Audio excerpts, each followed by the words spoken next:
Yo, what's up mga ka-jeep trip at mga ka-jeepers? Magandang araw sa inyong lahat. Noong day 5 ay sinamahan nyo ako papunta kay Kulatog para ipaangat ang mounting ng makina.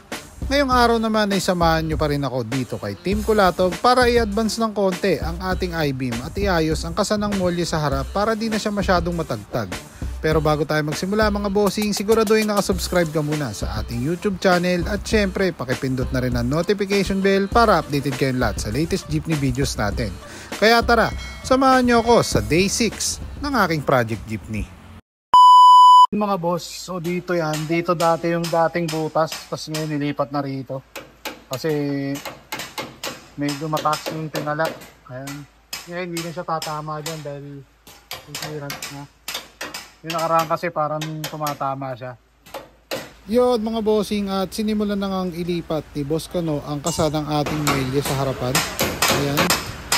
Based on experience kasi mga bossing, matagtag siya lumaro. Gawa nga siguro ng hindi ayos na kasanang molye. Dahil halos dikit na yung bushing sa chassis. Kaya pag lumaro umuuntog.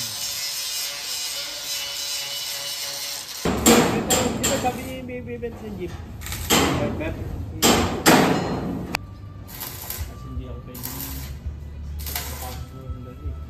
Yun, habang nandito kami ngayon may bumisita rito mga boss. Musmus yun at ang may-ari niyan syempre si Boss Jael. Yun, sakto dating dito sa ano. Ano mapagawa mo dyan boss? Itong buong puwet malaki na ilalagay. Balit lahat. Tanya, nga no, ang daming tama Yung malaki ilalagay. Kayo dami dyan guys.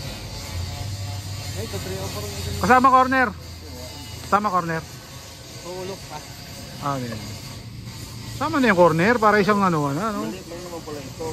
Ay, dito salamat din yung katriyo pa. Oo, katriyo pa rin. Tapos yung stop light yun ang gagamitin mo. Ano yan eh? Kaila yan eh. Sana all nakaila. Lagyan na lang ng frame ano? Oo. Magbili na ko ito ng automobile. Ayan. Sakto nga ginagawa ang daan. Sakto na yan, no? Kontrata na, Boss Mitch. Ito dali na naman ni Boss Mitch. Magkano ba ang window niyan?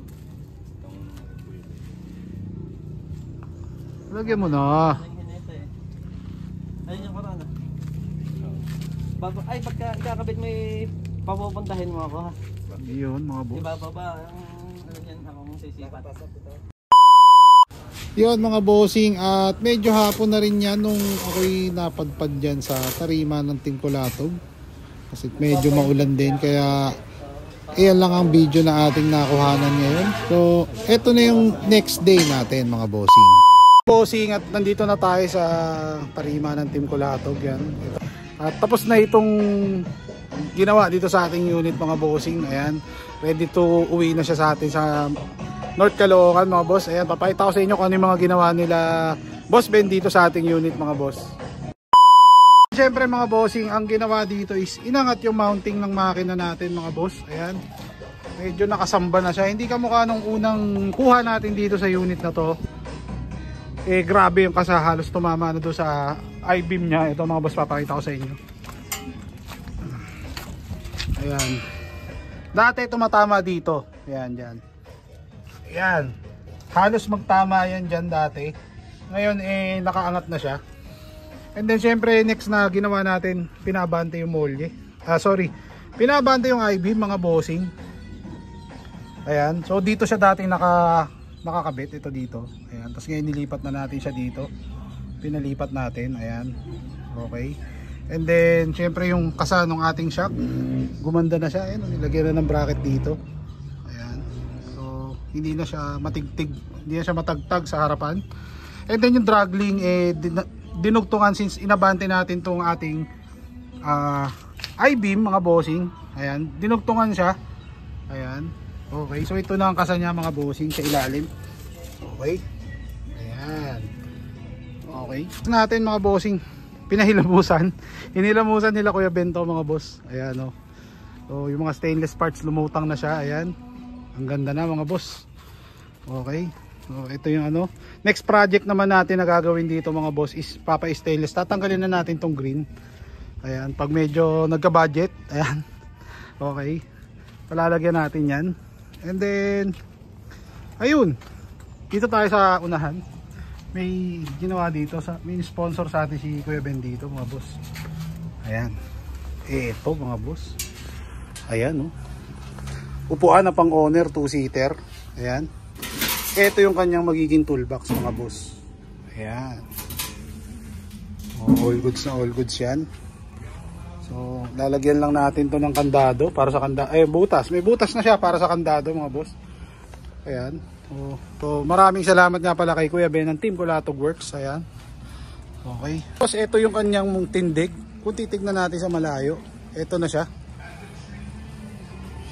Gumanda na yung kanyang tindig mga boss. Ayan. So nakaano na yung harapan banda. Ayan, oh. Nakaabante na, tas gumanda na yung itsura, gumanda na tignan. Ayan. And then yung likod, alam ko gusto ko sana ipatanggal pa yung kalso. May kalso pa yan dito, papakita ko sa inyo mga boss. Ayan. Ayan, oh. Ayun, nakaipit yung para square na yan. Ayan. Ayan yun. Mga bossing, may problema pala tayo bago tayo umalis. Aalis na sana tayo. Nagkaroon ng problema mga boss. Yung goma niya sa baba, sa may clutch, tumatagas. Kaya kailangan natin palitan. Ayan. Mga bossing, naubusan pala tayo ng fluid. Ayan, dahil yung preno, ayan, ito yung pinaka niya, problema niya mga boss. Ayan, oh.